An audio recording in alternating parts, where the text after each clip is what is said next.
Good morning, good evening, ladies and gentlemen. Thank you for joining our Zoom meeting. Before we start our program today, please allow me to share the protocols of video conference.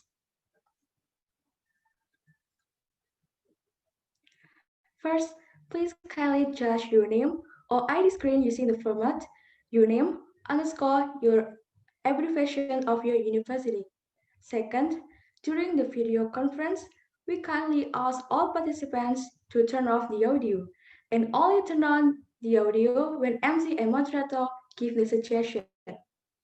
Third, we would like to recommend all participants to adjust the seat position comfortably and prevent the backlight effect. Fourth, please ensure your network has a stable internet connection for your convenience during the event. Fifth, we recommend all participants to use a headset or earphones for clear and better sound. In addition, we kindly ask all participants to fill in the online attendance through intip.in/online present form P2P, or the link could be found in the chat room. Well, ladies and gentlemen, we are about to start the program. Assalamualaikum warahmatullahi wabarakatuh. A very good morning and evening to all of you. I would like to welcome you all to the virtual public lecture People-to-People Relationship Program with topic Planning Megacities in the Global South Lessons Learned on this beautiful Saturday, December 5th, 2020.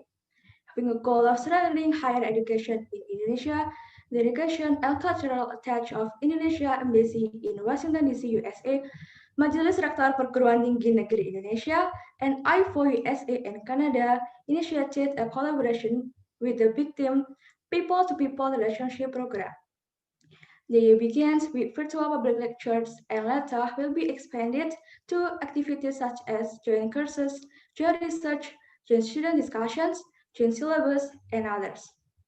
The implementation of VPL is divided into several clusters. From a total of 17 clusters, ITS became the coordinator of two fields, namely engineering and architecture, urban planning, and design. Here we are, participating in the VPL series of P2P program of architecture, urban planning, and design.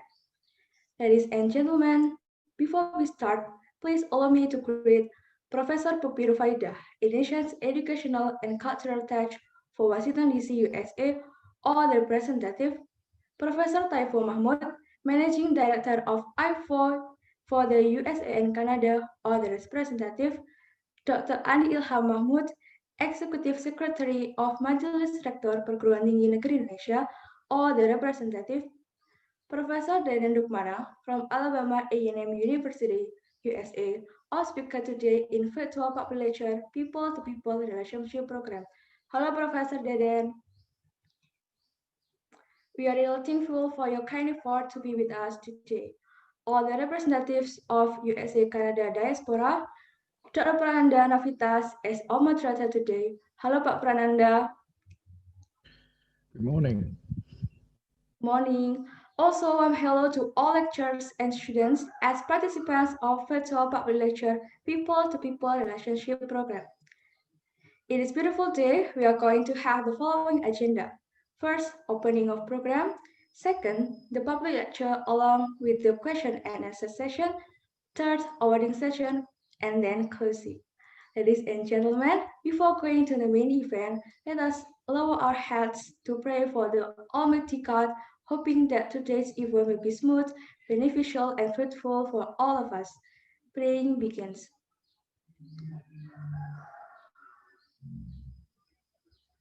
Praying ends. Please allow me to remind to all participants to fill the online attendance through intip.in/online present form P2P, or the link could be found in chat room. We will send the material today to the registered email addresses. Now, I would like to introduce Dr. Prananda Navitas as our moderator today. Dr. Prananda is a lecturer in Urban and Regional Planning Department, ITS Surabaya. He completed his doctoral degree in urban planning from Queensland University of Technology, Brisbane, Australia, and got a master's degree at Universitat Weimar, Germany, and Tongji University, Shanghai, China, in Integrated International Urban Studies. He pursued his bachelor degree in architecture at ITS Surabaya. His expertise is on disaster risk management and city design. Without further ado, let's welcome Pak Prananda. Uh, Thank you very much for having me today. Good morning, everybody. I wish I could greet you all in person. Unfortunately, the current situation does not allow me to do so. Um,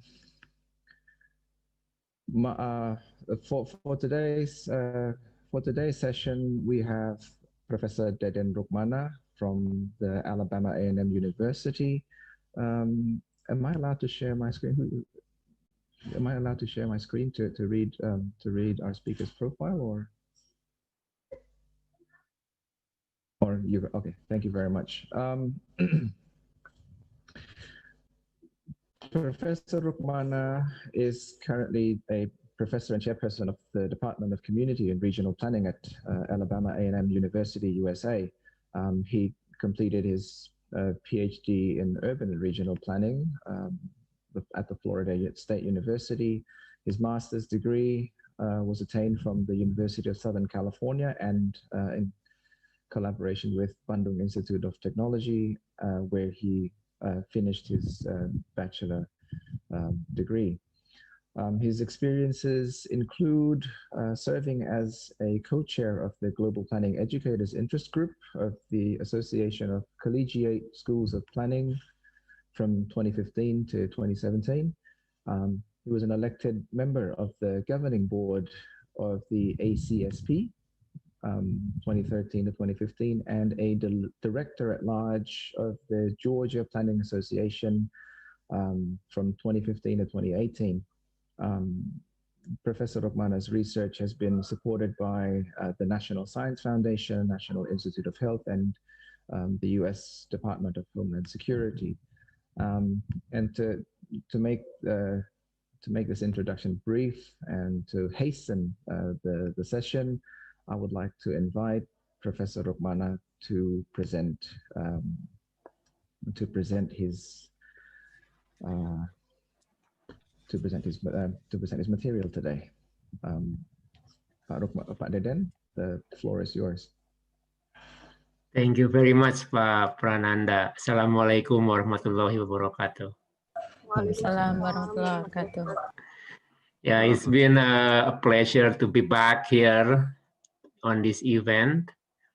So now I noticed that we have 38 participants, yeah, including me here. So let me call you, okay? I just like to make engagement here while the participant is not that. So let me like to call Pak Mas Daniel, right? Erwin Nugraha, Sek Kampus Pita.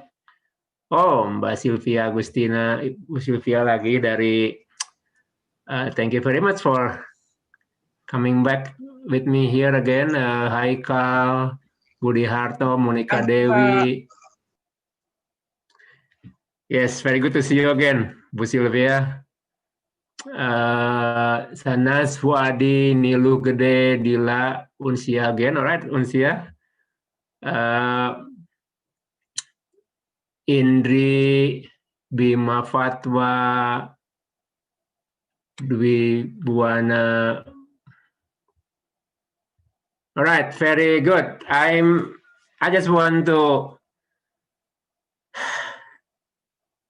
become closer, engage with this audience while we are not that many audience. Because I remember the first session I attended more than 200 in the real time. So now we have only 30, not only but 38, but more engaged. I need to take that advantage, more engaged with audience here. Good. I'm very pleased to be here with everybody here. I've been presenting these presentations in many places. I can say here that the first time I presented this was in Universitas Syah Kuala.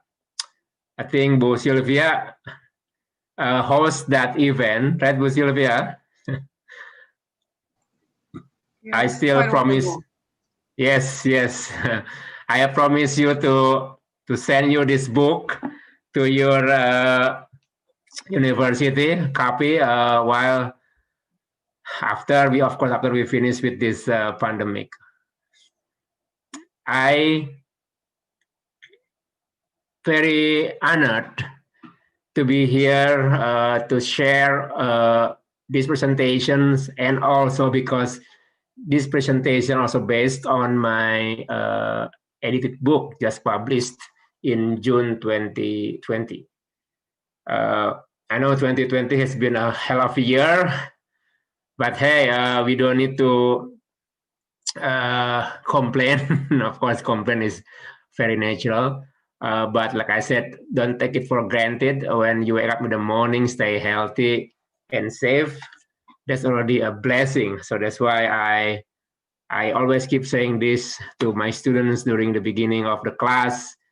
Hey, we just need to be grateful when you wake up in the morning and then stay healthy. And then, of course, we can do things while you are healthy.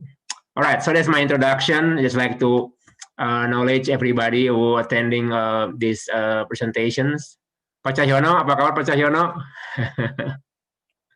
Very good to see you again.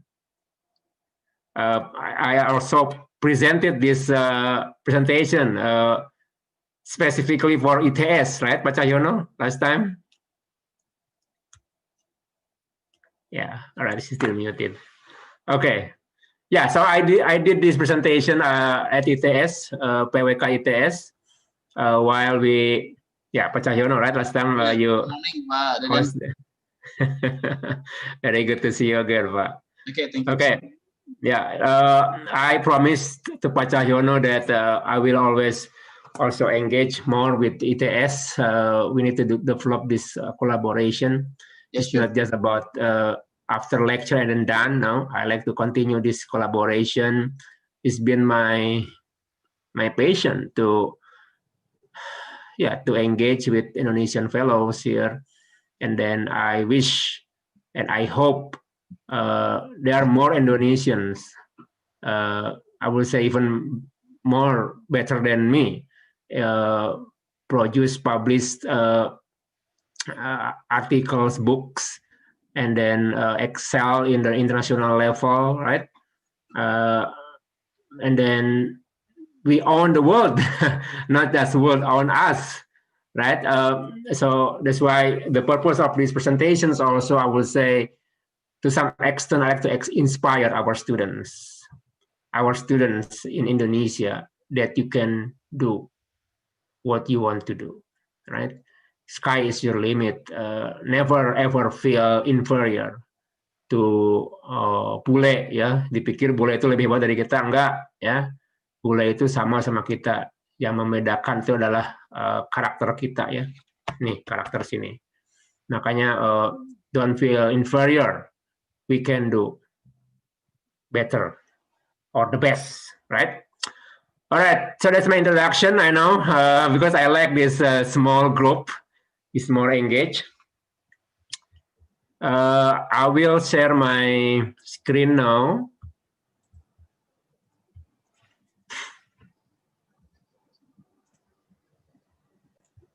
So I guess everybody already see my screen. So this is my presentation. Let me just make it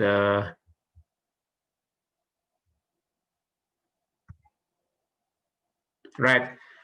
So this is the title of my presentation for today, Planning Megacities in the Global South, Lesson Learned.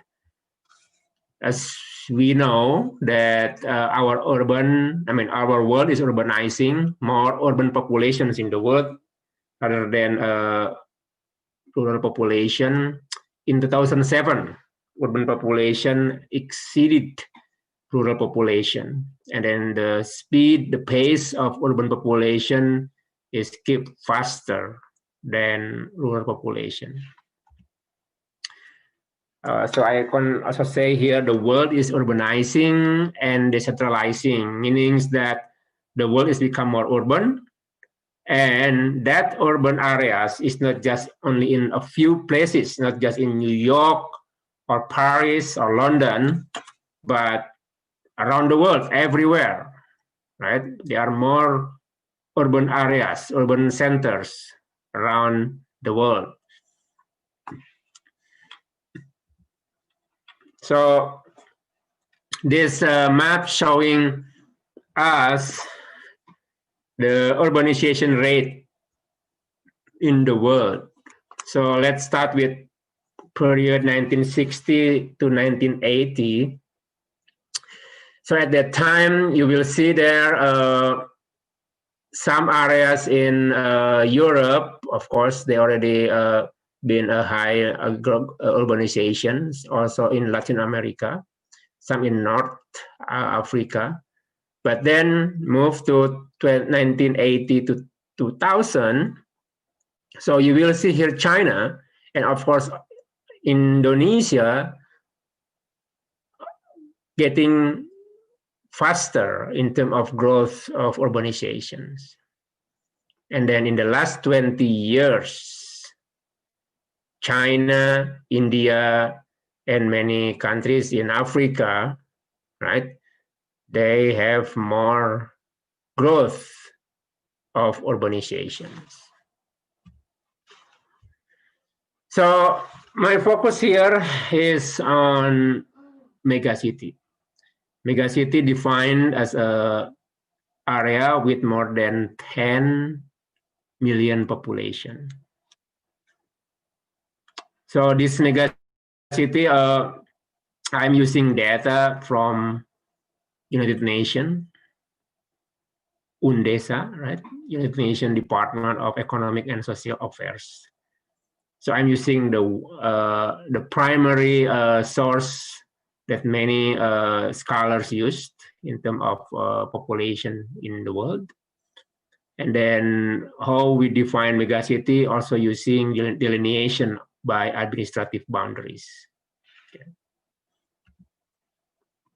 So this is the map that I created based on that UNDESA data. So you will see here the dots that representing megacities, cities with more than 10 million population. So you will see here that most megacities in 2030, 10 years from today, will have more megacities in the global south, not in the global north. So you will see in the global north, we have only New York, Los Angeles in the US, we have Paris and London and Moscow in Europe, and Japan. In Japan, we have Tokyo and Osaka. And the rest of megacities are in global south. So let me also telling you here about the term global south and global north. I like this term, this binary term, rather than first country, third world country. Third world country meaning we are the third one.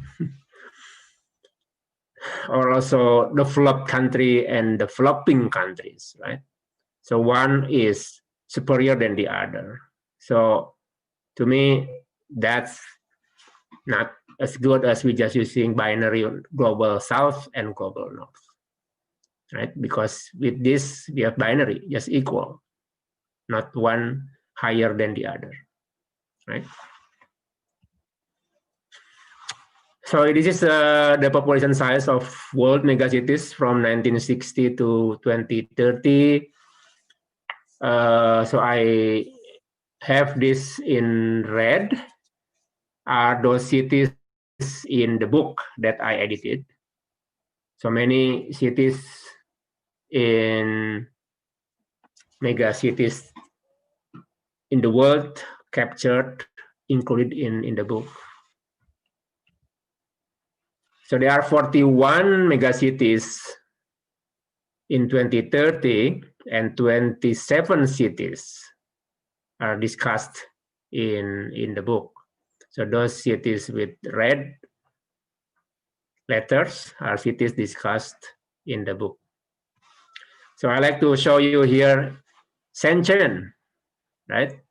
Shenzhen in 1960, this city only have 8,000, but in 2018, it's become 11 million, more than 11 million.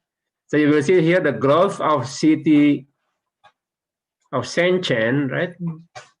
It's remarkable. And many other cities like Dar es Salaam, right? In Africa, only 162,000 now. In 2030, projected 10 million, right? All right, so like I said, this presentation is basically share the book that I published in June 2020. So the structures of the book, we have 29 chapters.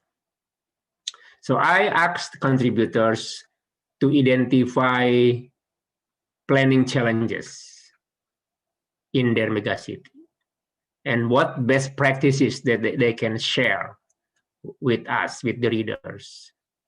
And I asked them, among many planning aspects, just pick one aspect of planning that stand out that can share with us. So that's the request from me to contributing authors. And then the book also provide rigor comparative evidence of planning megacities of the global south. And each chapter starts with introductory narrative and then followed by discussion of that planning aspects. So that way, with this, we will see what aspects that many authors discuss. There's something we need to discuss here, to share with you here, right? By the way, the book covered, of course, as you can see, I'm proud of Indonesia, right? Of course, it is Jakarta, yeah, and very unique fabric of city in Indonesia. So you will see we have sky-rise buildings on the background, and I'm proud to have also kampung in Jakarta, right? Don't ever think that kampung is not part of a city, need to be removed. No, kampung is part of the city, need to be there, because kampung is integrated part of city. So that's why I'm very proud to have discovered Jakarta representing our capital. So the first part of the book, authors discuss managing urban growth because megacities grow faster than many other parts of that country or the regions. Right? And then that's why in this part one, we examine urban forms and urbanizations in Buenos Aires, Ho Chi Minh City, Chongqing, Lahore, and Bangalore. Buenos Aires is interesting. This megacity in Argentine, or we call it Argentina, yeah. They already well developed in 1950s, right? So 1950s, when Indonesia just started to build the country from colonization, right? Argentine already developed in 1950s. But what happened with Buenos Aires or Argentine, they were trapped in middle income country. They not able to go up to the advanced country, to the high level income country. They're trapped in middle income countries. They stay there, or even they dropped at one point, Argentine. So when the economy of the country stay, not move up to the next level, or even dropped, you will see also from the urbanization in that country. So urbanizations in Argentine, in Buenos Aires, also representing the development of the country or Argentine. At one point, they are growth, and then they stop, not stop, but slowing down, right? Because the growth of the country is also slowing down. And while they are also grow, they're not really ready with infrastructure and other things in the city. So that's why in this chapter, they call it the third wave of urbanizations in Buenos Aires. Right. Ho Chi Minh. All right, Ho Chi Minh is like us, like Jakarta. Very slow in 1970s, 80s, still slow, just like Jakarta, right? We just started Jakarta growth in 1990s, early 1990s. Same thing with Ho Chi Minh City. So when they opened the market to foreign direct investment, right, like Jakarta, when we had the Jakarta in 1990s with all those industrial estates surrounding Jakarta, same thing with Ho Chi Minh City. So basically, when I read chapter Ho Chi Minh, it's just we read Jakarta, same, right? Chongqing. Chongqing, this is very interesting. I just amazed. If you see why China growth like today, when I was in high school, right, in 1980s, China was still, I would say, poor country. But today, China has become the second biggest country in the world after the US. Or even at one point, China will surpass US, right? And then the growth or development of country also represented in the city, in Megacity. Chongqing. Chongqing is a city in west part of China. If you recall the distributions of Chinese megacities, most megacities or developed cities are in the east coast of China, right? So that's why there are some disparities in China.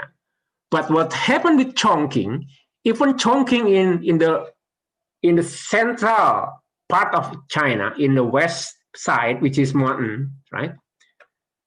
But Chongqing, they can have a plan that make that city prepared and developed fast.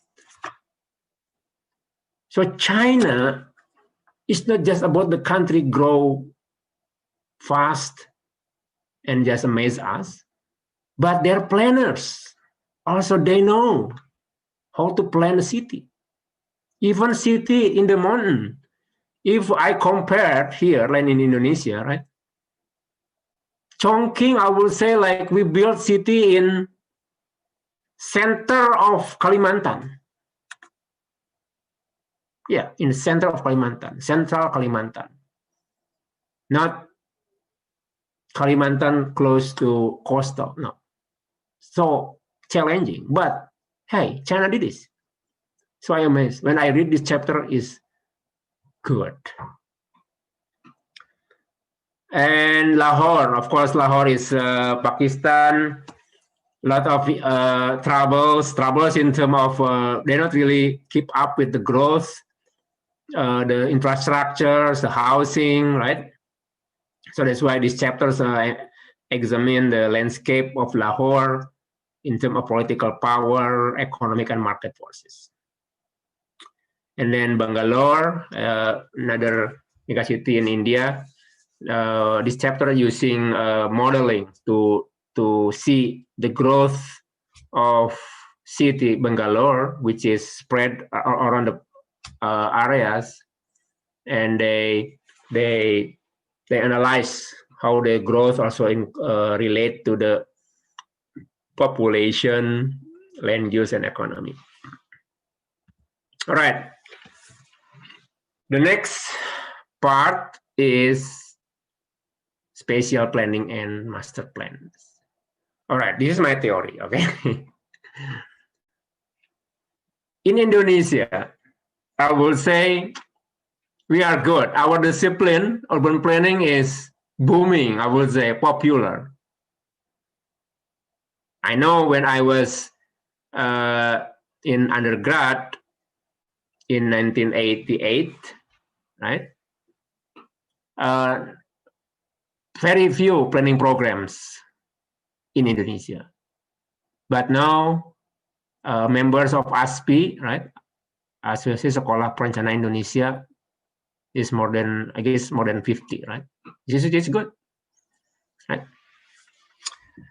And also the growth of planning schools in Indonesia also correspond with the market, the needs for urban planners.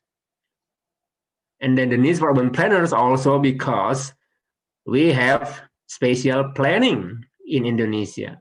We have RT/RW, yeah, RDTR, right?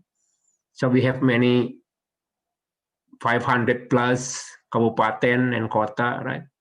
And of course, small town, ibu kota kecamatan, right? Or statutory towns. So for us, spatial planning, RDTR, RUTR is signature, right? To plan cities in Indonesia. And this one is not just in Indonesia. In many parts of global South countries, they're also using this spatial planning and master plans.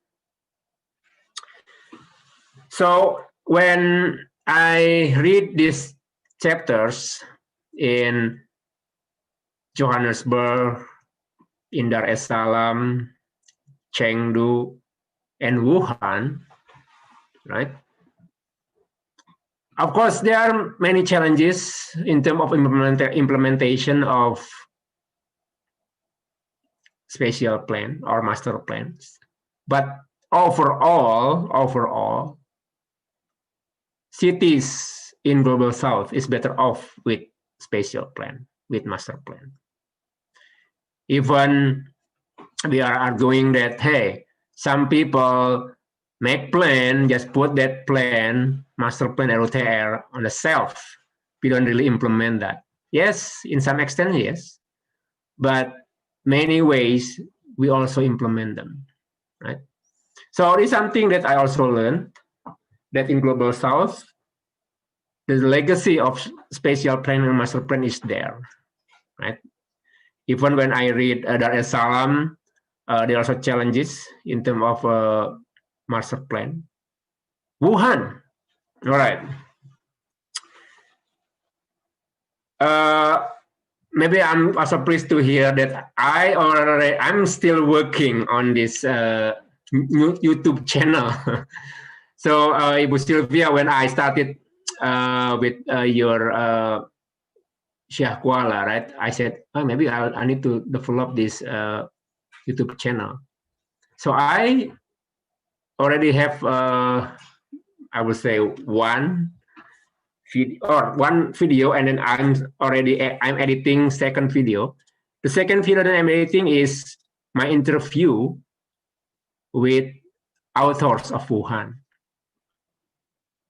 So this interview becomes supplement of the book, right? So I know everything already in the book, So I asked them, the authors, to present what they have in the book briefly. But after that, I asked them to update, right? What has happened after that book. And Wuhan, of course, everybody talk about Wuhan now because of this pandemic, right? And then I found very interesting Wuhan. So Wuhan, like I said, they are using master plan really to plan the city. Okay. Oh, by the way, Wuhan, based on data from UNDESA, the projection population is still less than 10 million by 2030 by UNDESA. But I was advised by a colleague from China. She told me I should include Wuhan in the book. And I agree with her. And then guess what? Of course, when we're talking about Wuhan, everybody talking about 11 million population in Wuhan, right? So again, projection from UNDESA is not really accurate. Of course, it's just a projection, but I'm glad that we include Wuhan in that book, right? Next part is infrastructure and transportation. Many, yes, I would say Bogota, Beijing, Sao Paulo, these three megacities discuss about infrastructure and transportation. Let's start with Bogota. Bogota is, I would say, very inspiring city. If you've been in Jakarta, right? If you see Transjakarta or busway, right? That busway developed during Governor Sutioso, and that busway inspired by Bogota bus system. And guess what? This Bogota bus system is not just transfer, right, or inspired other mega cities in global south, but also in the US too. Many big cities in the US, they learned from Bogota about that busway or rapid bus, best rapid system. And Bogota, after this pandemic, or not after, during this pandemic, Bogota also a city that very innovative in terms of how they use streets that used to be for cars. They transform those streets just for bicycle. And of course, many other cities now follow that. So just my point here is, do not ever think that planning always comes from developed country, Western country. Never, ever. We need to be proud that planning could also come from global south. All right, this is important. You know, in US, right, we have that Black Lives Matters. George Floyd killed, he's black, killed by white police, right? And because of that killing, that triggered protests around the country, even around the world. Black Lives Movement. Important. That Black Lives Movement also inspired about decolonization. So now, in urban planning, same thing. In urban planning, when we are teaching international development planning, like me teaching my students here and teaching international development planning, we also need now to rewrite that one. Not just to imperialist, not just to impose knowledge from the Western country to Eastern country. So we need to acknowledge the ownership of that Eastern country or global South. Same thing with the knowledge of planning. Many planning theory developed, written by white people, by Western countries. So now there are movement. How Global South can also part of that discipline. So that's why this book also important to me, because most writers in this book are come from those countries. That's my purpose. So like Bogota written by scholars from Colombia. I met him at AAG, American Associate of Geographers. I met him, I invite him. Can you write this chapter for me? Because I know he can do it. And he's from Colombia, even he's teaching in UCL in London, right? Beijing, Chinese. Sao Paulo, Brazilian, right? So that's my way approach this. And they appreciate us. When the book published, they appreciate this, because the voice of planning of Megacities written or voiced by scholars from those countries. Even those scholars work career in Western countries like me, but hey, I'm from Indonesia. I grown up. I have roots in Indonesia. I can talk Indonesia. I own Jakarta. I own Indonesia. Not people from here, not people from Western own Indonesia, no. Right? So this is something that I like to share with you, Indonesian students. You will need to own scholarship of Indonesia, Indonesian planning.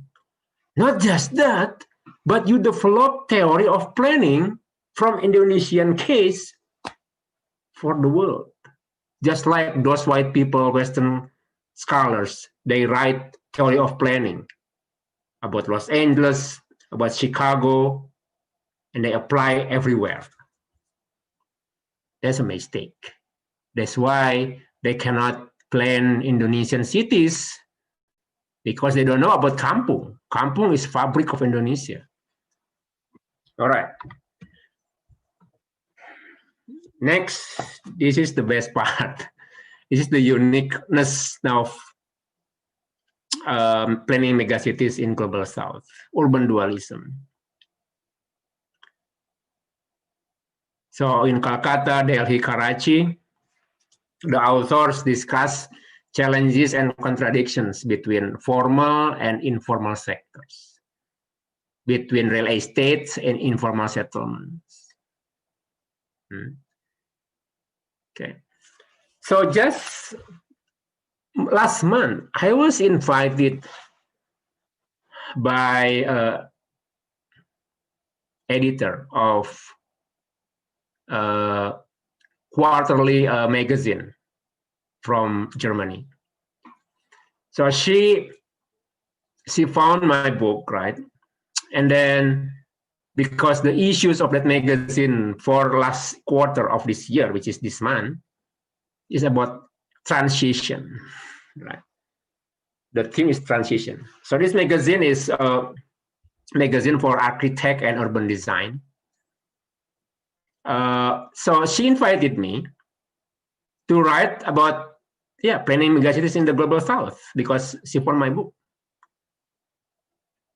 And initially, she asked me to write for 1,500 words, which is not many. But when I write, I was struggling to write that words, because I am so limited to write something. And then I said, I submit that 1,500, and she was not happy because I feel struggle to write that article with just only 1,500.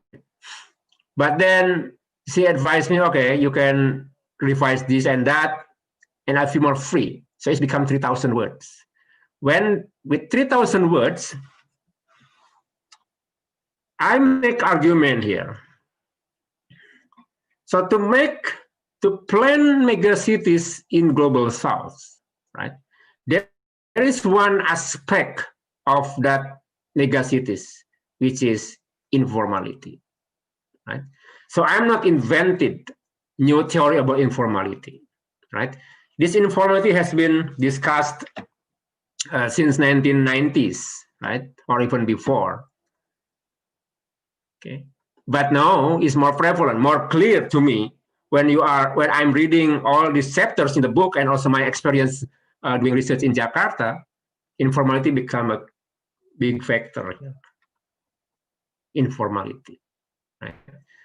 That's what urban planning in megacities, I mean, urban planning in global south is different with urban planning in global north.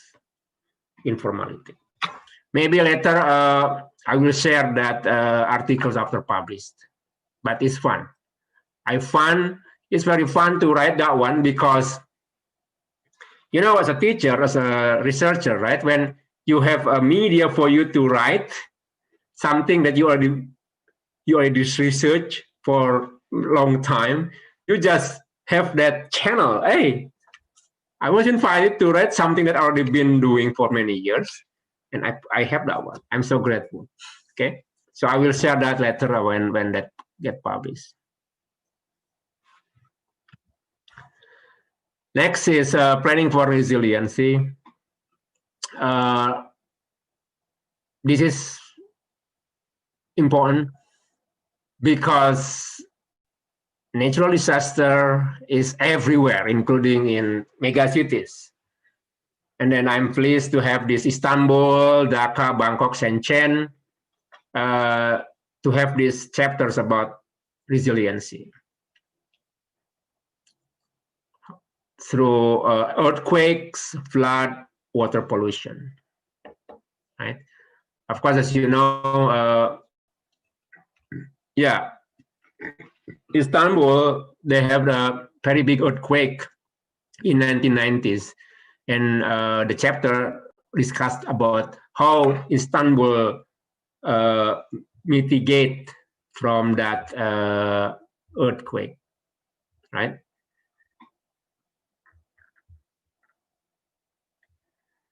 And then Bangkok and Dhaka is flood, but Dhaka is, of course, Dhaka is area that's very prone for flooding.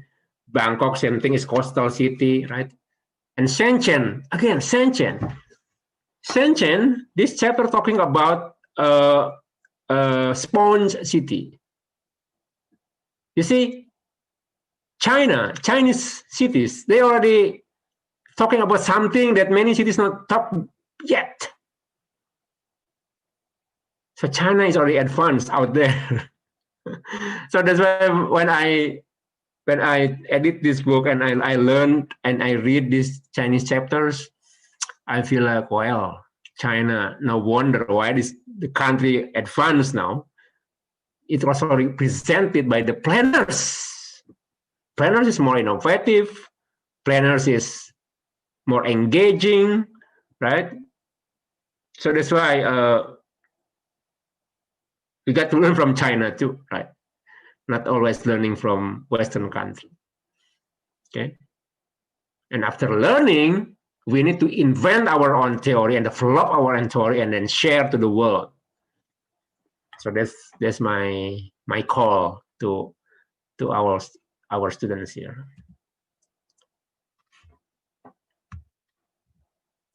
All right, democratizing planning processes. Of course, in planning, we're also talking about political process. In planning, we're not just talking about create a plan for built environment, but there is a process for making plan that also involve stakeholders. So in these chapters, we're talking about democratization of planning processes in Sao Paulo, Mexico City, Beijing, and Jakarta. Sao Paulo is about how planning has become instrument of power and domination. In Mexico City, they developed participatory budgeting. In Beijing, they also developed public participation requirement for in development control and regulatory detailed plans. And in Jakarta, I wrote with my co-author from IPB about flooding, how residents in riverbank, they can be part of solution instead of part of the problem. So this is the last chapters, last part, which is wrap up from other chapters. So basically, this collect all best practices and challenges of planning practices. Cairo, Rio de Janeiro, Ahmedabad, Shanghai, Lagos, Luanda. Luanda interesting. Luanda is a capital megacity of Angola. It's very rich country in West Africa, rich with oil, but in terms of management, not so good. Chinese investors came there, right? So it's very interesting to have these chapters, direct result of modernizations, because Chinese investors come there and develop that city, but become also colonizations, because it's like China colonized that country again, that Luanda. Okay.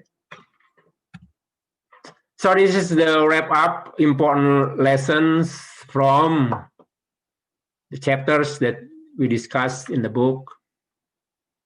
Rapid urbanizations need to be managed or reduced by planning policies, particularly in peripheral areas.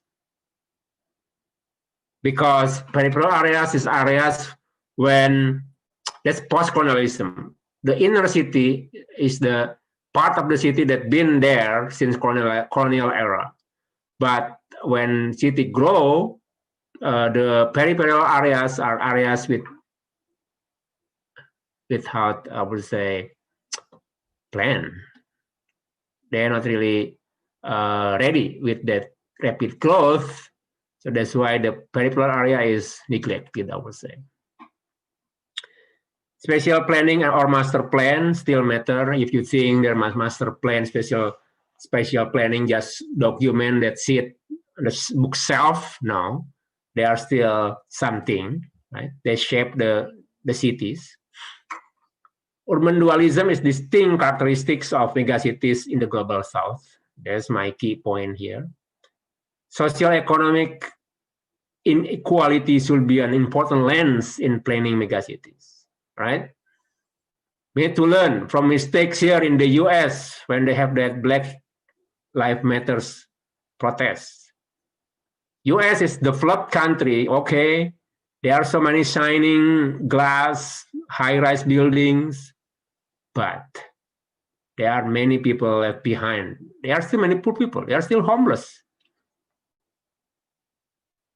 So, ladies and gentlemen, if you had a chance to see my public publications, my second leg of my publications is here in the US. My dissertation is on homelessness in Miami, Florida. And then health disparities also another area of research that I work here in the US. So US, do you think that is the developed country? Yes, but still not good in terms of gap. Okay, there are many homelessness here. So that's why we got to learn from the mistakes made here in the US. Right? Creative and responsive plans are needed for developing urban infrastructures. Yeah, we learn from Bogota, right? And Chinese cities. Climate change and sea level rise are serious threat for sustainable development. Yes, so we learn from Dhaka, we learn from Bangkok. Resiliency become more relevant for megacities in the past 2 decades, of course, because of climate change. Cities in coastal cities is become more relevant for these issues. More democratic urban governance is ubiquitous. Planning processes and need more active participation from all stakeholders.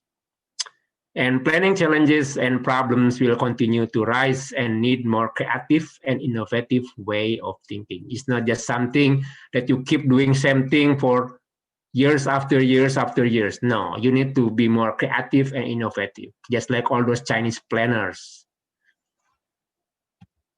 Alright, so terima kasih Pak Pranana dan teman-teman semua. Wow. Thank you very much for your for a very insightful presentation, Pak Deden. Just a quick recap. You've presented the definition of megacities, and you've presented a little bit about the distribution of megacities and created a new delineation of global north and south rather than developed first, second, third world countries. And I like that because it puts equal footing on the different countries across the world. And I guess we can start to use this term north and south more in our lectures, in our classes, and so forth. I like how your presentation also ties in with the previous session that we had with Pak Abidin Kusno.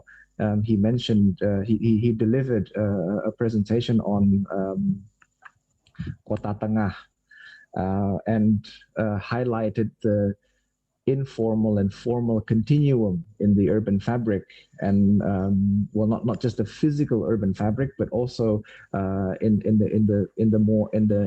more intangible sense, as in the social life in the urban environment and so on. And I guess my takeaway is that in the global south, especially, informality is an essential part of this of urban life. And you mentioned about Bogota, and for our audiences, if you especially on Bogota, there's a it's been mentioned several. Bogota is mentioned several times in Charles Montgomery's book, Happy City. Wonderful book. If you can get your hands on it, I would highly recommend it. But I guess to conclude this quick wrap up, I guess it's safe to say that we should learn from the successes of the global south and avoid mistakes from the global north.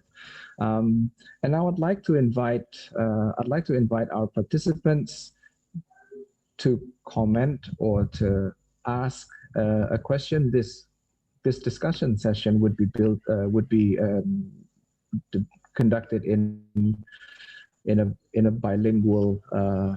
Will be conducted bilingually. So jika ada pertanyaan yang ingin disampaikan dalam bahasa Indonesia, silahkan. Or if you prefer to deliver your question in English, please do so.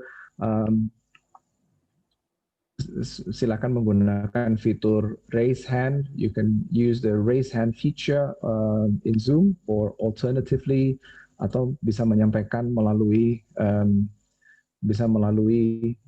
chat yang nantinya akan direkap oleh panitia gitu. I see Pak Supriyanto raising his hand. Silakan. Oh, his question is also in the chat. Mungkin bila tidak memungkinkan untuk menyampaikan secara langsung, saya bacakan. Permission to ask, sir. I want to ask how to handle urban design in the new normal era like today? And please explain the impact of waterfront city development on urban design. Silakan Pak Deden. Oke, terima kasih Pak Prananda. Saya pakai bahasa Indonesia aja ya, mumpung saya Sepertinya peserta kita sebagian besar dari Indonesia kok, jadi yes, of course. Sometimes when you are presenting, giving lectures, it's easier in English because I've been doing this here for that, right? But kalau jawab pertanyaan bisa pakai bahasa Indonesia seperti ini ya. Jadi menjawab dari Pak Supriyanto, terima kasih atas pertanyaannya. Maybe we need to distinguish, itu kan campur lagi dengan bahasa Inggris ya.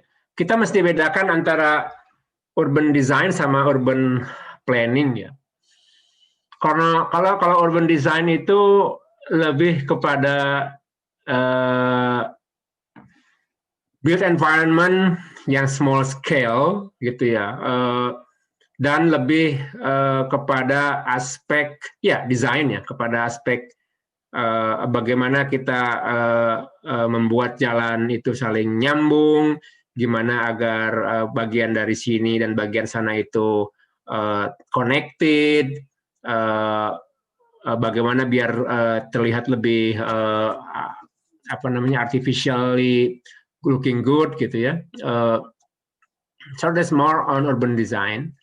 Kalau urban planning itu dalam scale-nya pun lebih besar biasanya ya, areanya satu itu. Kedua itu juga dalam urban planning itu kita juga menekankan kepada human yang mengisi ruang itu gitu. Jadi kalau kita membangun kota ya urban planning, kita sangat mesti concern dengan human aspeknya gitu loh. Urban design mungkin juga sama gitu loh ya. Hanya desain itu lebih kepada ya desainnya gitu loh. Nah, jadi saya mau expand ya pertanyaan ini, bukan hanya urban design in the new normal era, tapi urban planning. Karena menurut saya urban planning lebih relevan lah ya dalam new era ini. Kenapa? Karena di urban planning ini kita bicara banyak tentang orang, tentang human. Nah, kenapa di new urban era, new normal era ini more important? Because this pandemic also reveal there are so many inequalities. Banyak gap yang terjadi yang tidak pernah kita lihat sebelumnya, sebelum pandemik ini. Gitu. Bapak Ibu, saya tulis juga artikel ya tentang mobility justice during pandemic ya di Jakarta. Jakarta sih agak mending ya tentang mobility justice ya. Karena apa? Karena Jakarta itu kita ngebangun ngebangun busway ya, Transjakarta, expanding kemana-mana, relatively affordable, meskipun to some extent they are still expensive. Sama juga dengan MRT kita ya, coba bikin untuk lebih affordable. Terus juga kita bolehkan orang itu pakai motor, ya di Jakarta itu. Nah jadi di Jakarta is not so bad lah, ya. When I write this article. Tapi kalau saya bandingkan dengan Hanoi, ya, Hanoi itu city yang mereka coba mungkin karena terlalu banyak motor, mereka restricted motor. Kemudian di Hanoi itu online riders itu hanya satu operator. Kalau di Jakarta kan kita punya dua ya, ada Gojek, ada Gokar ya, Grab ya, lupa kok saja saya juga lupa. Jakarta ada dua kan ininya operatorsnya. Jadi dengan dua ini membuat mereka berkompetisi dan jadi menguntungkan konsumen gitu loh. Nah poin saya gini, poin saya Dengan adanya pandemik ini, itu nunjukin bahwa orang miskin itu makin susah. Orang yang disfranchise itu makin terpinggirkan, makin termarginalize gitu loh. Jadi kita mesti angkat mereka, kita mesti bantu mereka.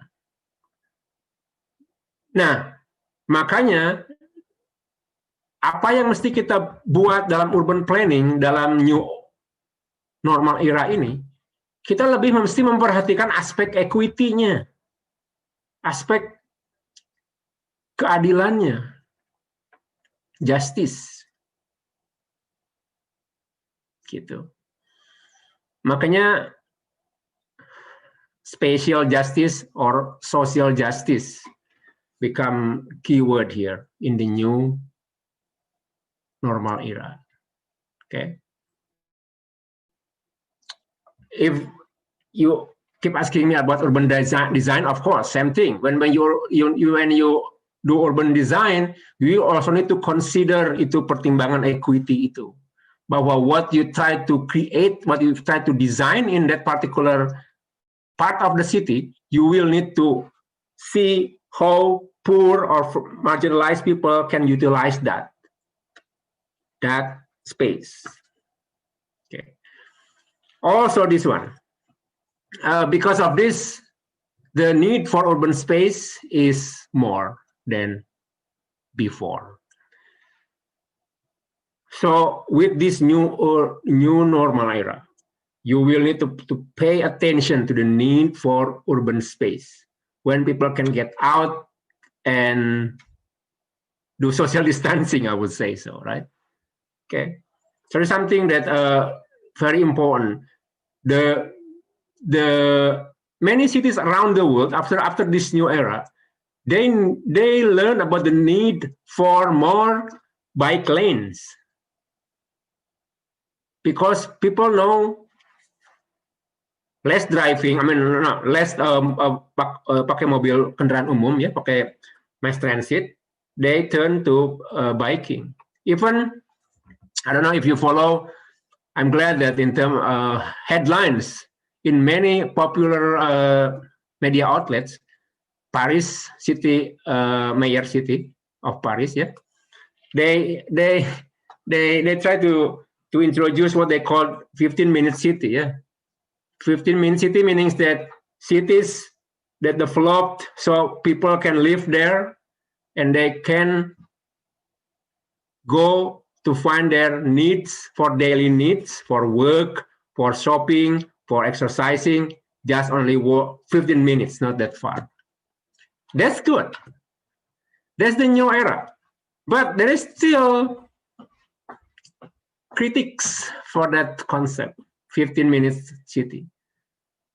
15-minute city is good for those who can afford to live in that city, 15 minutes everywhere. But for those workers, wage workers, tenaga yang upah gitu, nggak akan berani, they cannot afford to live in that city. They still need to commute more than 15 minutes to get to their workplace.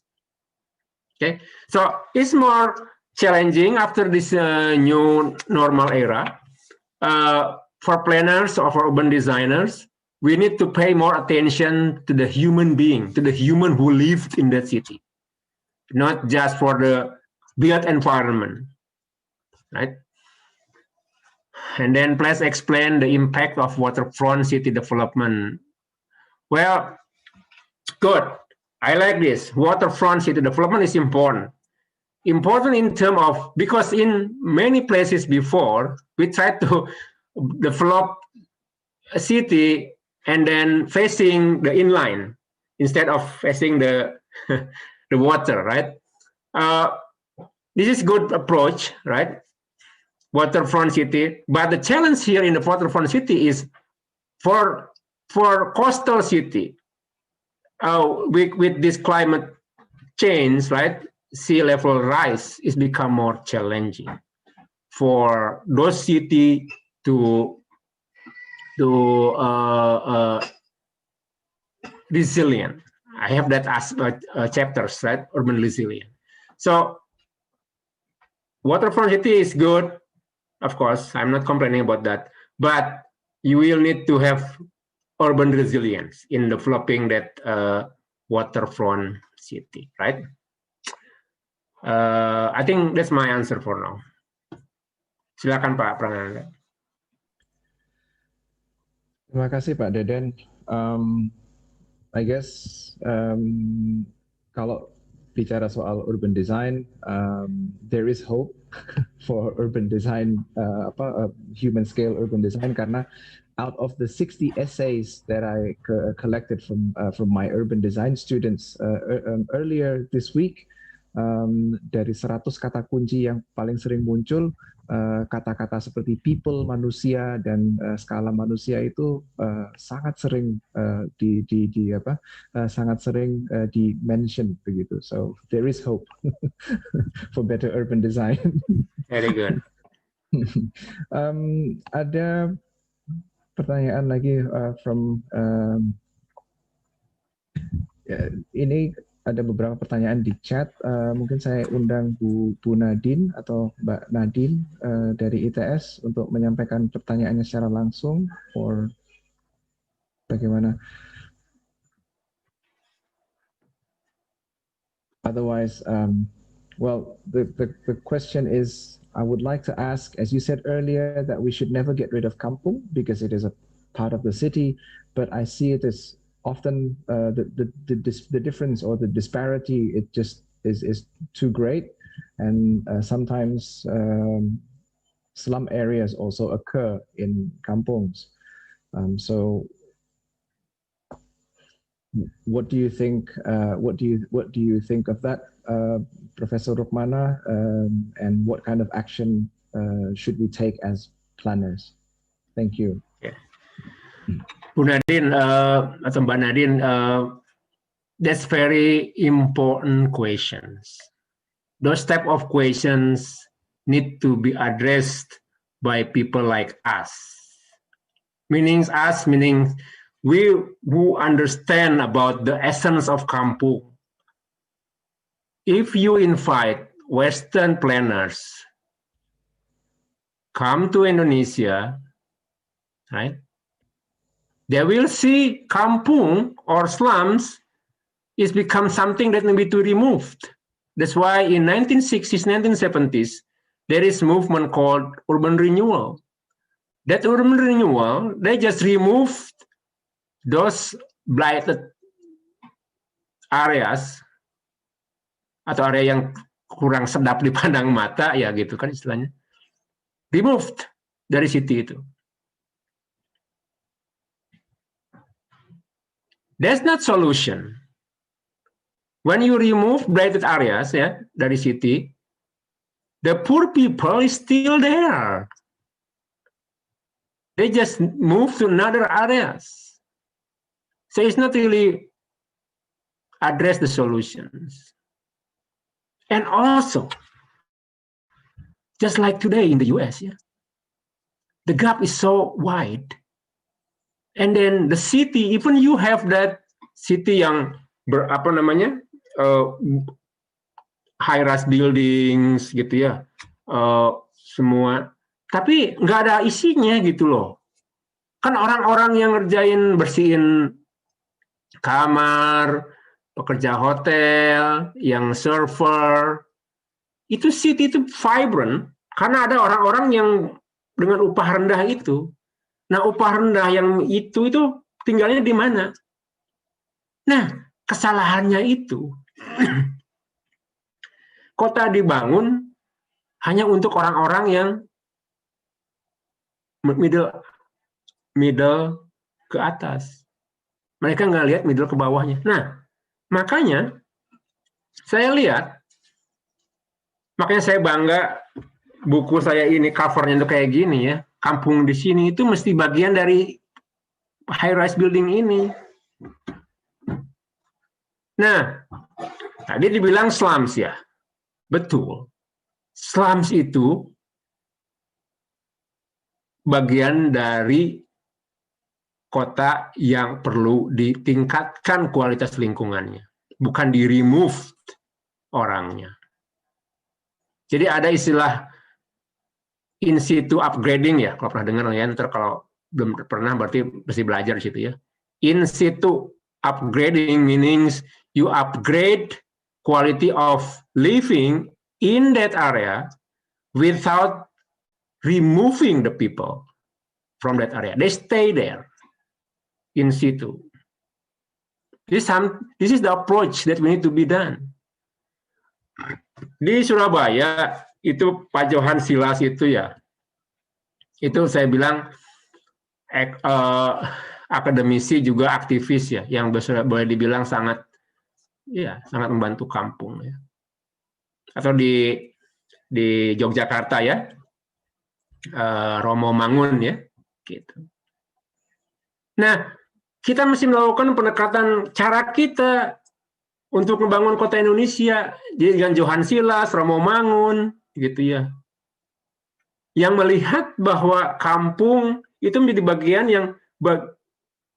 bagian unik dari kota yang mesti tetap ada di situ, bukan dihilangin. Jadi kalau slumsnya, kalau kotornya, kalau kumuhnya, ya benar mesti ditingkatkan. Saya pernah nulis tulisan tentang kampung deret ya. Itu program dulu di Jakarta kan, Petagogan awalnya itu, ya. Ini salah satu cara lah, gitu. Inovasi juga kampung deret, meskipun ada challenging di sana sini, tapi idenya bagus gitu loh. Jadi memberikan tempat kepada penduduk kampung untuk tetap tinggal di situ, tapi kualitas rumahnya, kualitas lingkungannya ditingkatkan dengan bantuan dari Pemda DKI, dibantu dengan konsultan, si residen itu juga di empower ya secara ekonomi gitu. Nah, itu hal-hal yang perlu dilakukan. Jadi intinya kalau ada perencanaan Indonesia terus dibilangnya orang-orang kampung itu mesti keluar dari situ dan pindah jauh keluar kota, nah itu perencanaan yang salah. Saya bisa bilang gitu kenapa? Karena saya ngelihat di Amerika dengan pendekatan seperti itu pendekatan yang salah. Apalagi di kita di Indonesia, kampung itu sudah ada sejak dulu. Kampung itu ada karena dulu zaman kolonial itu kampung itu nggak keurus. Yang diurus itu ya bagian yang dulu orang-orang Belanda aja gitu. Ya. Jadi pendekatan saya kampung adalah bagian integrasi dari kota. Tidak ada alasan untuk menghilangkannya. Kita mesti mengintegrasikannya dengan pembangunan kota. Gitu ya Mbak Nadine ya. Terima kasih atas tanggapannya Pak Deden. Dan ini sepertinya kembali meng-highlight kita perlu belajar dari success stories from the global south and avoid mistakes from the global north. Saya ingat Central Park New York saja dalam proses pembangunannya juga they had to raise hundreds if not thousands of settlements begitu. Jadi ya itu kita nggak ingin itu terjadi pada kampung-kampung kita tentunya gitu. Pertanyaan berikutnya ada dari Saudara Hilmi Faras. Apakah kota Indonesia yang kebanyakan tidak terencana dengan baik bentuk kotanya dapat berkembang menjadi megacity yang teratur atau terencana, tidak hanya membesar secara tidak terkendali? Apakah prosesnya dalam menjadi megacity akan memerlukan sebuah kota yang tidak teratur untuk mengubah bentuk kotanya dari dasar? Well, kalau saya bisa jawab gini ya, kalau memungkinkan sih Indonesia nggak perlu lagi punya megacity. Megacity itu lebih susah ngaturnya ya, karena size-nya itu kompleks gitu loh. Saya lebih suka Indonesia cukup Jakarta lah, 1 megacity. Cina punya 7, India punya 6. Repot, 1 aja udah repot Jakarta, kebayangkan kalau kayak Cina. Tapi Cina ya, mereka udah punya sistem yang menurut saya bisa membuat mereka sustain ya, meskipun tetap ada masalah, selalu aja. Jadi kalau ditanya mau megacity lagi enggak di Indonesia, jawab saya tidak. Saya khawatirnya gini loh sekarang. Jakarta sama Bandung itu nyambung nanti. Saya takut itu. Saya sebenarnya nggak mau itu terjadi. Saya pengennya Jakarta udah stay di situ aja lah. Jabodetabek udah. Bandung udah. Nah sekarang dibikin kan itu ya fast train itu ya. Fast trainnya nggak apa-apa. Tapi yang saya takutin itu adalah ribbon development-nya itu. Ada artikel nih baru ditulis sama dosen IPB itu. Itu artikel di jurnal Cities kalau nggak salah. Saya baca ini baru publish 2 minggu yang lalu atau 3 minggu yang lalu. Itu kejadian itu. Jadi ribbon development Jakarta Bandung itu bukan lagi Megacities, itu nggak tahu apa namanya kalau lebih dari segitu. Karena kalau nyambung Jakarta ke Bandung luar biasa. Saya ngeri lah ngelihatnya. Jadi saya jangan banyak Megacities. Nah terus kalau kita lihat kota itu akan terus growth ya. Nah kita mesti antisipasi growth itu. Kita mesti manage growth itu, atur itu growth. Jadi jangan mau kota itu dibeli sama si developer. Jadi developer maunya ke situ, dia bayar atau bribe mungkin ya aparatur kota. Jadi kota itu terbangun karena kemauan dari developer, nggak ada rencananya. Nah, nggak boleh gitu. Kita mesti punya rencana dulu. Apa memang daerah ini bagus buat dibangun? Bagaimana ininya ke depan dan sebagainya gitu. Ada skenario dan sebagainya. Nah, kita yang mesti bangun itu planners. Baru setelah ada plan. Makanya legacy of spatial plan di situ juga sebetulnya buat Indonesia itu. Makanya nggak salah-salah banget kita punya RT, RW, dan RDTR itu. Jadi dari kota kecil, kita mesti punya visi bagaimana kotanya jadi kota gede. Tapi yang terlalu gede. Cukup 5 juta lah ya, jangan sampai 10 juta. Gitu. Dan ini, something ya, I'm more interesting. Ini ada publikasi di GPR ya, baru sebulan yang lalu lah. Nah, GPR ini ditulis sama 2 orang ya. Dia melakukan penelitian data-data dari kota-kota di seluruh dunia ya, dari data yang dikumpulkan oleh konsorsium Europe ya. Nah, dibilangnya trending kota berkembang itu banyak di mid-size city, gitu, which is good to me. Instead of membesarnya terus megacities, lebih baik kota-kota kecil ini tumbuh, gitu, which is good. Karena akan lebih memeratakan pembangunan kan. Gitu. Dan initial analisis saya ya, meskipun saya belum selesai ini studinya, saya juga melihat seperti itu. Jadi kota-kota menengah di Indonesia itu, kota-kota menengah sedang itu, kecil menengah itu juga pesat di Indonesia tumbuhnya, gitu ya. Dari data sementara yang saya lihat dari reportnya UN Habitat ya tahun 2018. Gitu. Atau juga reportnya World Bank ya, ACT ya, ada kan report terakhir dari World Bank tentang urbanisasi di Indonesia, ACT. Nah itu juga nunjukin bahwa kota-kota menengah kecil itu justru yang berkembang. Nah, jadi menjawab pertanyaan Mas Hilmi ini, sebaiknya kita jangan pernah bermimpi adalah ya cukup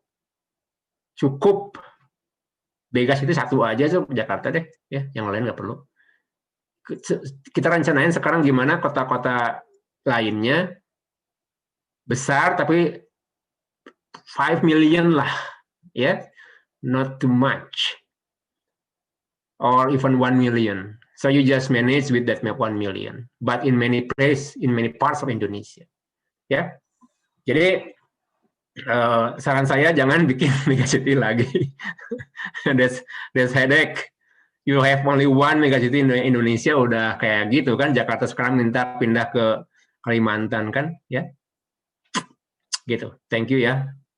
Silakan Pak Prananda. Terima kasih Pak Deden. Somehow I agree with you soal dan jangan nambah megacity lagi begitu. Having lived in Beijing and Shanghai, saya kira enggak deh, pusing. Terima kasih. Yeah. Pertanyaan berikutnya dari saudara Yusuf Faiz. When we are handling urban design or urban planning, we would encounter many variable changes during the process, and we would adapt to variable changes. But in some cases, an event would cause variable change in many variables that we have already adapted to. Jadi ada disrupsi begitu. Should we predict an incoming variable change or should we keep on adapting to variable changes? Cukup menantang. Alright. Jadi gini, kalau kita lihat planning teori ya, dulu tuh kita kan pernah dengar namanya rational planning ya. Rational planning itu didasarkan kepada prediksi-prediksi teknologi gitu ya. Jadi kita melakukan perhitungan-perhitungan, ada expertnya ngitung, bikin model gitu ya. Jadi kita membuat perencanaan itu berdasarkan asumsi, perhitungan, model, matematik, kalkulasi, regression, or with all these dependent and independent variables, and then you make model. But guess what? Demise of that rational planning. Rational planning itu tahun 1980, 1980s, 1990s itu to some extent disappear. That's why after that we have collaborative planning, right? Or many people also called postmodernism, right? We don't really believe in that quantitative methods. We more believe in qualitative methods. Karena apa? Karena memang future is uncertain, right? There are so many variables involved. Even you make the best regression model, your R square, right, is never 90% or 0.90, never. Always 0.5 or 0.4, right? Even you already have 12 variables or 20 variables, your R square is still less than half, right? So approach of rational planning, approach of quantitative is not really work. Makanya sekarang kita melakukan pendekatan secara kualitatif ya, pendekatan secara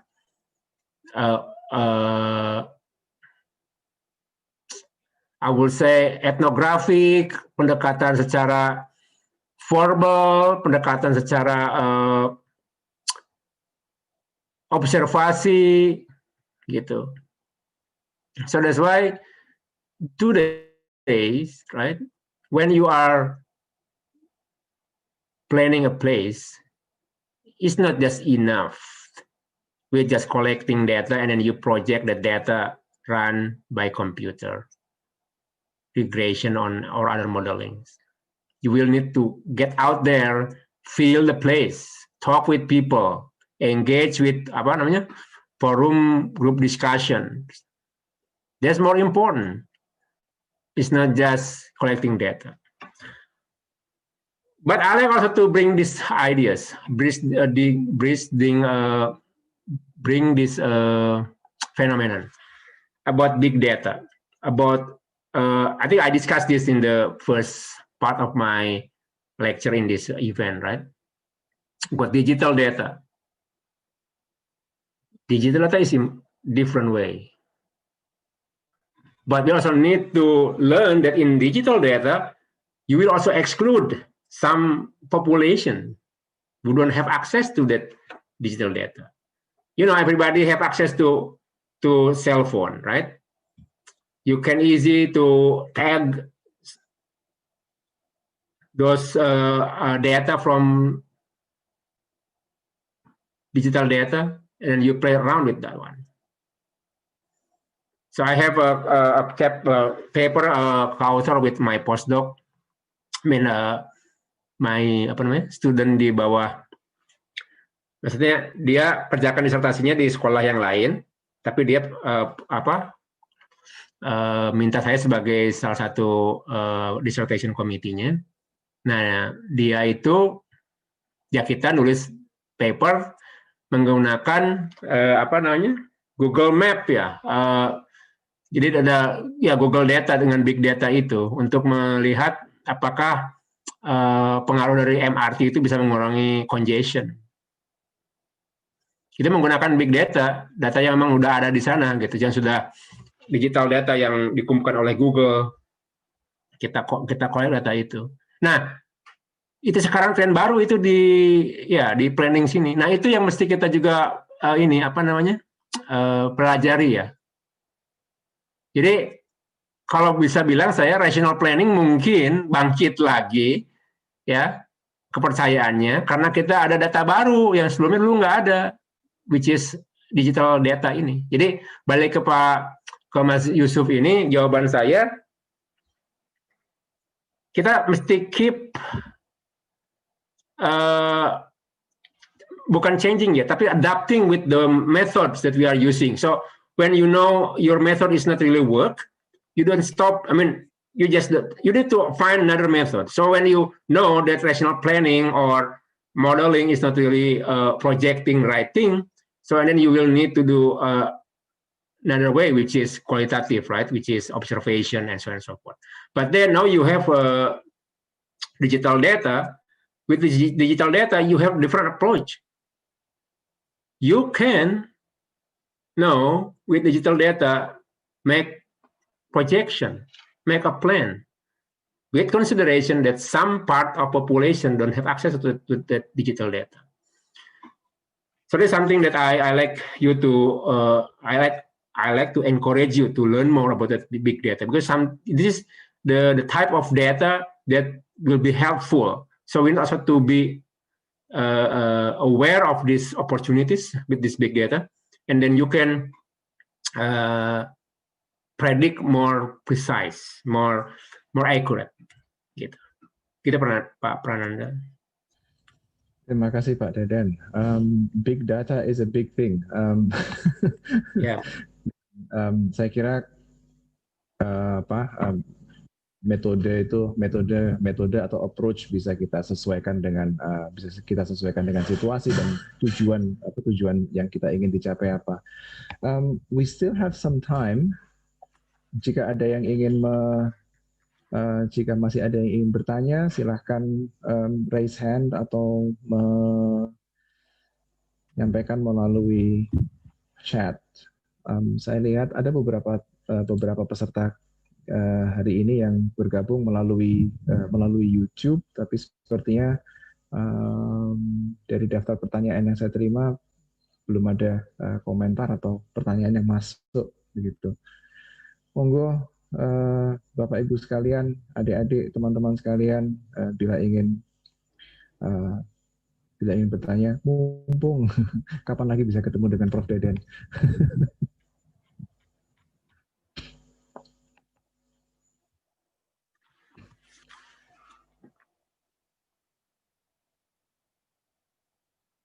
Ya, saya lihat di sini ada yang dari Universitas Udayana ya. Juga ada yang dari banyaknya ITS ya, dan ada juga ITB juga ya. Syahkuala ya. Bagus. Bila tidak ada yang atau belum ada yang ingin bertanya, saya ingin sedikit berkomentar dan mungkin sedikit bertanya, Pak. Begini, ini tentang urban heritage in Indonesia begitu. Kita kadang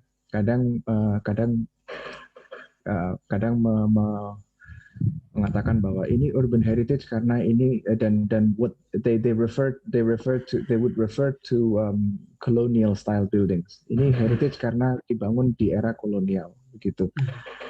Colonial or Dutch architecture buildings begitu. Namun sehubungan dengan statement Pak Deden yang mengatakan bahwa kita perlu rewrite scholarship and acknowledge ownership of global self knowledge begitu. Yes. Saya pernah mengatakan kepada mahasiswa saya, we need to change the way we look at urban heritage. Kalau misalnya mereka mengatakan bahwa ini ini heritage karena dibangun oleh pemerintah kolonial atau dibangun di era kolonial. Those buildings were built on the backs of our people. So sebenarnya bukan jangan mengatakan arsitekturnya yang cantik atau apa gitu, tapi please kita ubah narasinya menjadi bangunan-bangunan ini adalah saksi bisu dari perjuangan bangsa kita melawan para penjajah. So I guess in a sense mungkin saya sebenarnya mencari afirmasi saja sih gitu. Am I doing it right dengan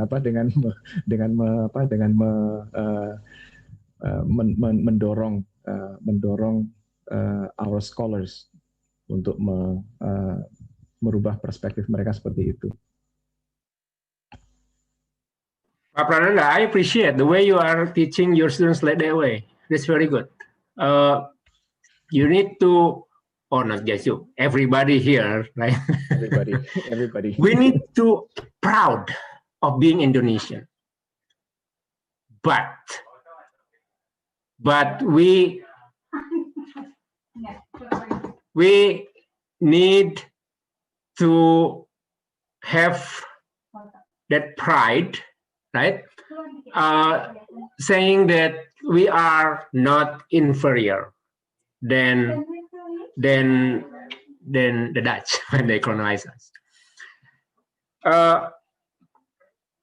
Ini yang paling penting, oke ya. Ini obrolan penting buat saya nih. Orang tua saya lahir pas Indonesia merdeka gitu ya, atau beberapa tahun sebelum Indonesia merdeka.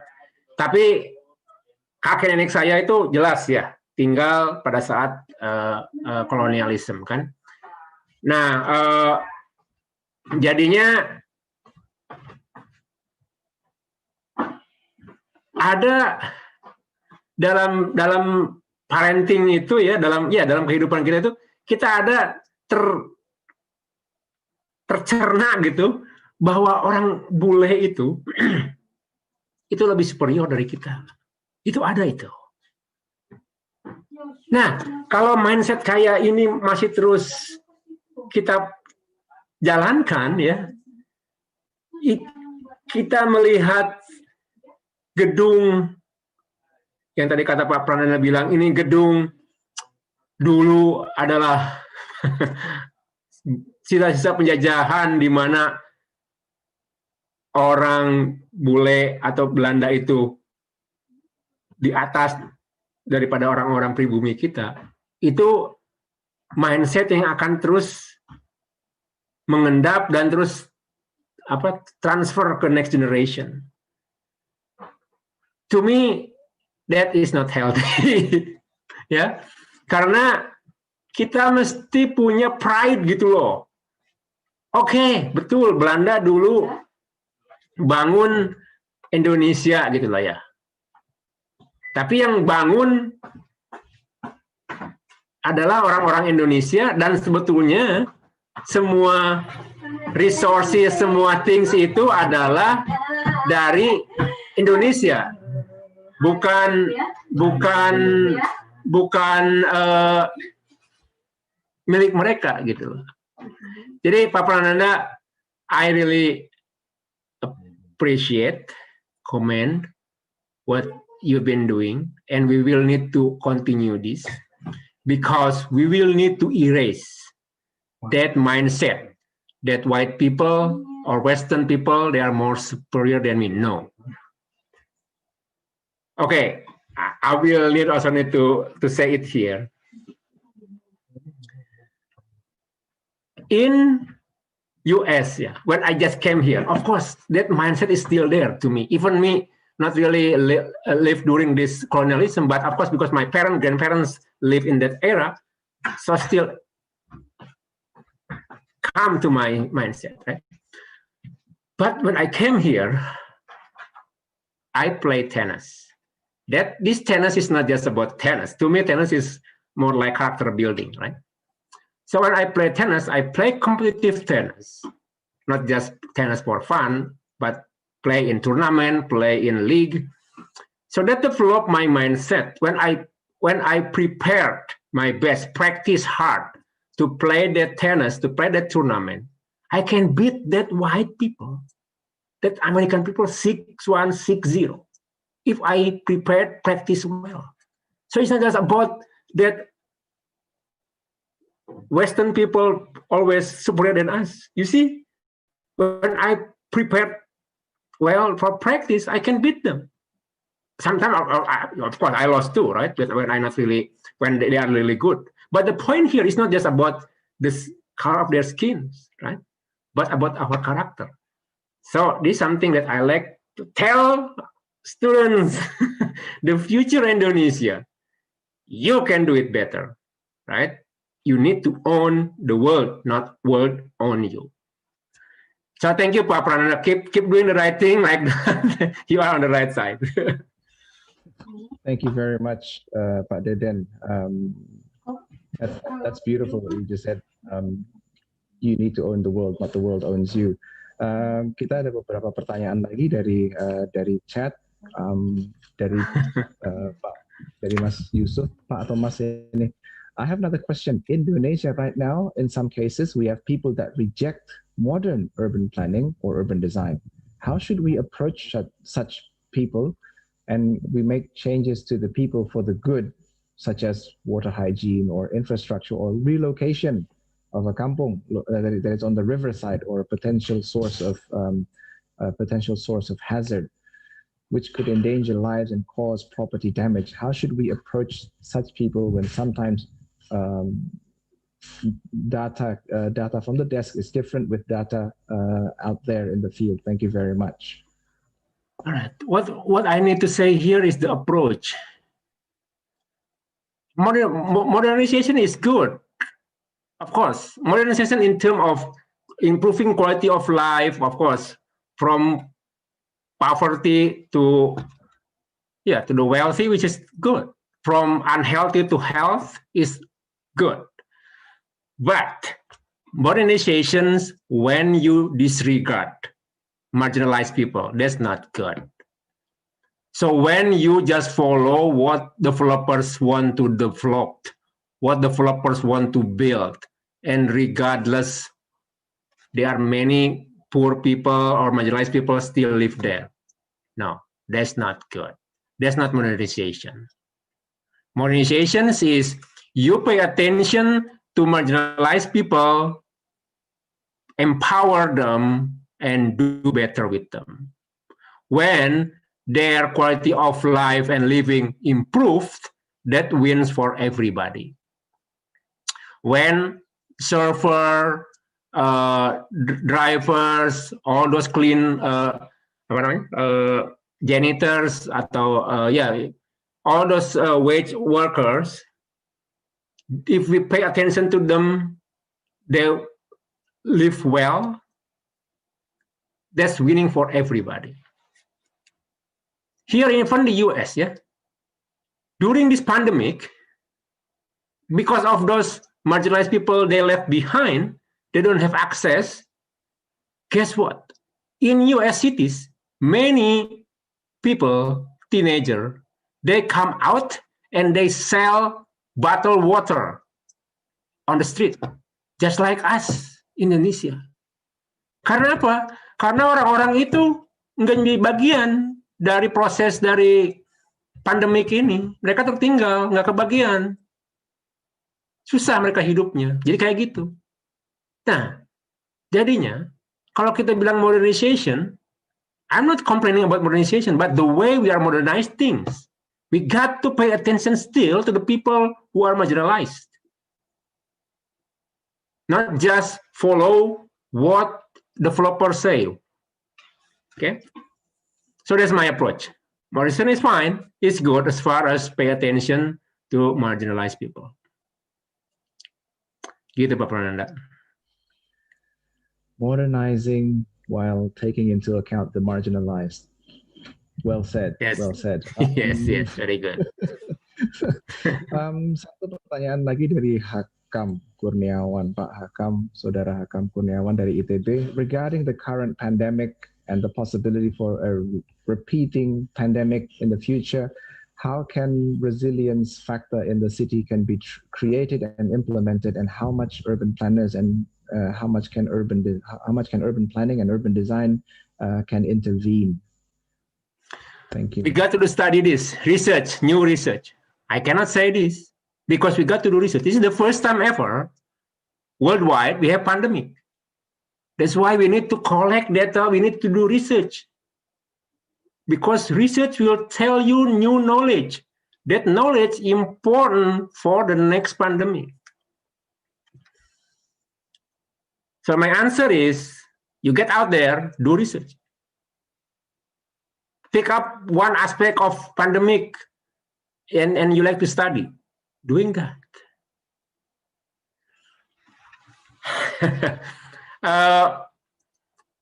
You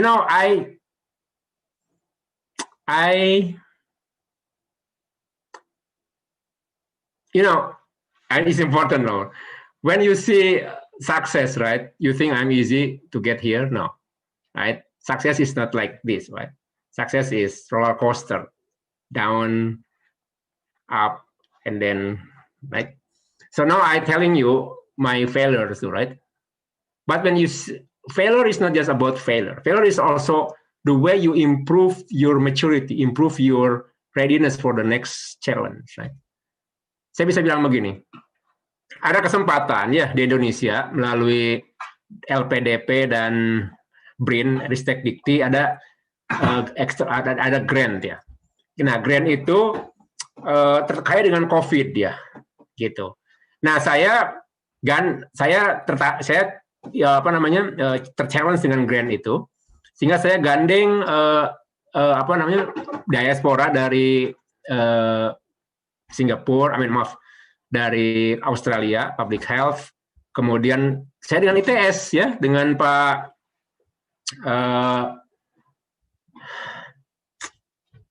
Aji, ya. Pak Aji, ya. Ya, Pak Aji. Nah, jadi Pak Aji, terus Ibu Dian, ya dari UNER, juga kita gandeng juga public health-nya, ya. Kan Pak Aji itu kan pusat disaster ya. Nah, betul. Nah, kita bikin konsorsium itu, kita submit grant ke situ, ke LPDP dan BRIN itu. Jadi grant kita itu, kita ingin bikin model resiliency planning gitu loh. Jadi kita ingin bikin model, gimana sih kita bisa ngebangun masyarakat kampung yang lebih tangguh gitu loh terhadap pandemik ini. Kita nggak tahu, makanya kita ingin bikin riset itu.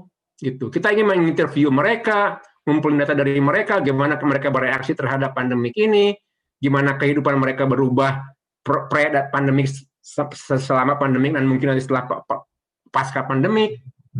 Nah, kita bikin proposal itu, kita bikin modelnya juga. Ada juga postdoc dari Georgia Tech saya juga undang. Tapi guess what? Kita nggak dapat itu grant. Karena apa? Ya karena gini loh, kita bersaing dengan other discipline gitu loh, yang which is relevant with COVID more ya, kayak kayak farmasi, kayak medical science, kayak hal-hal yang I'm not saying that, kalah ya udah kalah ya, jangan bikin alasan ya. Hanya maksud saya itu menjawab pertanyaan tadi itu, jawabannya itu kita mesti nemu sendiri dengan lakukan riset gitu. Nah ini knowledge building ini yang perlu kita kembangin di Indonesia gitu loh. Jadi jangan nunggu orang di luar, di Amerika, di Kanada, di Jerman, di Prancis doing research, terus kita baca temuan mereka. Enggak, kita yang mesti menemukan ilmu itu.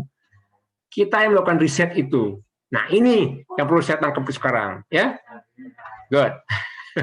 Saya kalau ngomong gini bisa sejam lagi. Cukup lah gitu. It's okay. We can see how passionate you are in this. And we need that to burn our passion as well gitu. Saya kira ada satu pertanyaan terakhir mungkin sebelum kita menutup sesi ini dari Pak Yusuf, pertanyaan dari YouTube ini. Apakah Bapak melihat keunikan khusus karakteristik Megacities Indonesia dalam konteks Indonesia sebagai negara kepulauan? Wah, ini good question. Saya suka pertanyaan ini. Saya mesti mikir dulu nih, gimana jawabannya. Sorry, well, unfortunately I can't help you with that. Kalau Indonesia Megacities hanya satu ya, Jakarta. Terus kalau keunikan sebagai negara kepulauan, ini menarik ya. Karena memang kalau kita lihat ya, kayak China itu kan mereka satu kontinen kan, India satu kontinen, semua satu kontinen ya. Nah Indonesia itu kan archipelago, which is the largest archipelago ya. Jadi kalau kita dibilang cari keunikan Indonesia, mungkin kita cari keunikan antara Indonesia, Jepang, Filipina, karena mereka juga punya Manila di situ kan. Itu kan archipelago countries ya. Nah jadi gimana archipelago countries dibandingkan dengan kontinen countries ya, gitu mungkin kan kalau kita reframing pertanyaannya kan ya. Nah mungkin jawaban saya gini, jawaban saya kalau yang kontinen countries, connection between places maybe easier than us. Karena kalau kita kan connection antara Jakarta dengan Sulawesi, Makassar mesti pakai pesawat. Nggak ada alternatif jalan darat gitu ya. Tapi kalau di Amerika ini ada alternatif gitu kan, apa namanya, highways kalau enggak railways kan ya, jalan kereta api. Nah, jadi kalau pertanyaannya itu mungkin ya, mungkin sebetulnya itu menjadi beban bagi kita lagi. Karena apa? Karena instead of karena saya lihat fenomena Bandung Jakarta itu gitu loh, ya kan? Jadi Bandung Jakarta nyambung karena satu pulau gitu loh. Tapi kalau misalkan Indonesia itu kontinen, mungkin ya, mungkin dugaan saya kayak di Amerika lagi gitu loh. Itu lebih apa ya? Mungkin pembangunan kotanya itu bisa lebih mudah diarahkan lah gitu ya. Karena kalau mungkin kita dengan archipelago ini ada pulau-pulau yang memang susah kita bangun gitu ya, karena memang terlalu mahal untuk kesananya dan sebagainya, dan mungkin gitu. Tapi saya nggak terlalu yakin. Ini perlu juga studi baru nih. Makanya pertanyaan tadi itu susah karena saya belum pernah menerima pertanyaan kayak gitu. Tapi jawaban saya mungkin kalau mau di refresh pertanyaannya, bagaimana kan Megacity di Jepang, Filipina dan Indonesia dibandingkan Megacity di daerah lain. Nah itu mungkin gitu pertanyaannya ya. Dan itu perlu studi lagi lah, nggak bisa saya nebak kayak sekarang kayak barusan itu, nggak bagus itu. Gitu Pak Prananda. Baik, terima kasih Pak. Glad that I'm not allowed to help you on that. Yeah, although I'm sure that we can do this all day. Cuman sayangnya acara ini terbatas oleh waktu. Sehingga I enjoy myself. I enjoy the type of questions, and the last question also challenged me because to me, hey, that's the type of question that I never received before. Very absolutely. Good. Yeah, you learn every day, don't you? So, terima kasih atas tanggapan para peserta sekalian, baik dari Zoom maupun dari YouTube. Dan pertanyaan tadi, that last question there was unfortunately our last. I think we still have a couple more questions, but the time just does not allow it. And thank you very much, Pak Deden, for your insights. Thank you for sharing with us today. I would like to return this session to the committee, to the MC. Thank you very much. Thank you very much, Pak Deden and Pak Prananda. Thus, we could end the question and answer session. Let's give a warm applause for all speakers and also our moderator today by turning on the direction buttons in your screens. Okay, ladies and gentlemen, let's move to the awarding session.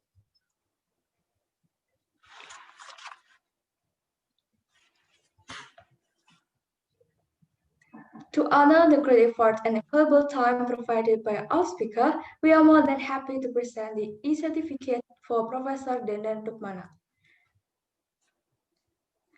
Thank you very much, Professor Deden. Thank you very much for the opportunity. I enjoy it very much. Thank you Pak Prananda atas moderasinya dan tim ITS yang luar biasa. Bu Maria dan tim semua. Okay. Dear participants, please unmute yourselves for a moment and let's give a live applause to Professor Deden. Okay. To capture the moment, we would like to invite you all in the virtual group photo. So please kindly share your best smiles by turning on the video.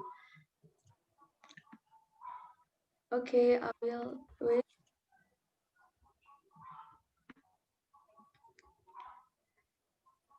Maybe I will start counting. Okay. 5, 4, 3, 2, 1. One more time. 5, 4, 3, 2, 1. Okay, thank you. Please allow me to remind to all participants to fill in the online attendance through its.in/online form P2P, or the link could be found in the chat room. We will send the material today to the registered email addresses. Ladies and gentlemen, there will be an information about mekanisme diseminasi kegiatan. Oke, saya akan membacakannya dalam bahasa Indonesia. Kompetensi diseminasi kegiatan, virtual public lecture people to people in architecture, design, and urban planning field. Oke, jadi alurnya yaitu peserta akan menerima link yang berisi rekaman setiap hari Senin. Kemudian peserta dapat memposting ulang, meretweet, atau menyampaikan VPL di sosial media mereka, atau bisa juga dengan mengadakan workshop di antara para siswa. Nah, peserta juga diperkenankan melakukan aksi sosialisasinya lebih dari sekali untuk mengumpulkan poin sebanyak-banyaknya. Kemudian peserta dapat menyerahkan dokumentasi setiap aksinya melalui Google Form lewat its.in/p2p-vpl competition. Adapun dokumentasinya akan divalidasi oleh panitia, dan peserta dengan poin tertinggi akan dipilih sebagai pemenang. Dan waktu pengumpulannya dimulai pada 28 September 2020 hingga 15 Januari 2021. Nah, kami sudah menyiapkan 2 hadiah untuk 2 pemenang, yaitu 2 beasiswa penuh untuk peserta bidang Architecture, Urban Planning and Design untuk mengikuti International Short Program di ITS pada tahun 2021. Dan harapannya di tahun depan pandemi sudah berakhir. Amin. Amin. Baiklah, izinkan kami untuk melanjutkan sesi closing untuk acara pada hari ini. Ladies and gentlemen, time flies so fast that the opening program almost come to the end. We would like to thank to our speaker, moderator, and all participants of virtual public lecture people-to-people relationship program. Ladies and gentlemen, before closing the session, special announcement to remind the upcoming VPL P2P on December 12th with the theme Design, Research, and in Architecture by Dr. Arif Setiawan from Kansas State University, USA.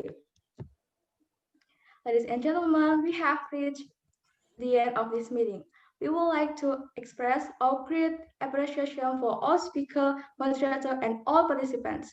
We do hope everyone enjoyed an insightful and fruitful program. Thank you so much for joining this session.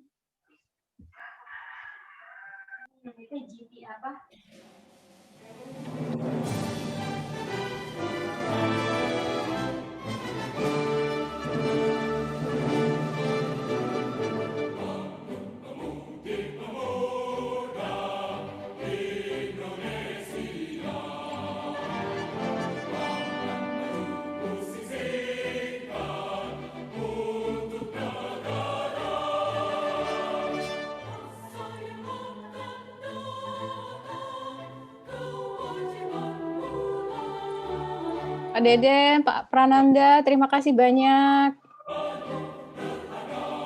Terima kasih Bapak. Terima kasih atas kesempatannya. Oke. Pak Ono, terima kasih Pak Ono sudah hadir. Terima kasih juga ya. Terima kasih Profesor Deden. Bapak Ibu sekalian dan teman-teman mahasiswa yang sudah hadir, terima kasih banyak. Ya, izin pamit dulu ya. Iya Bapak, terima kasih banyak. Terima kasih. Ya. Have a good evening ya Bapak.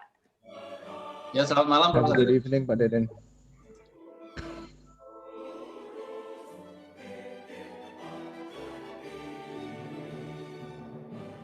Saya juga izin meninggalkan tempat. Baik Pak Prananda, terima kasih. Prof Deden, terima kasih. Terima kasih. Terima kasih semuanya.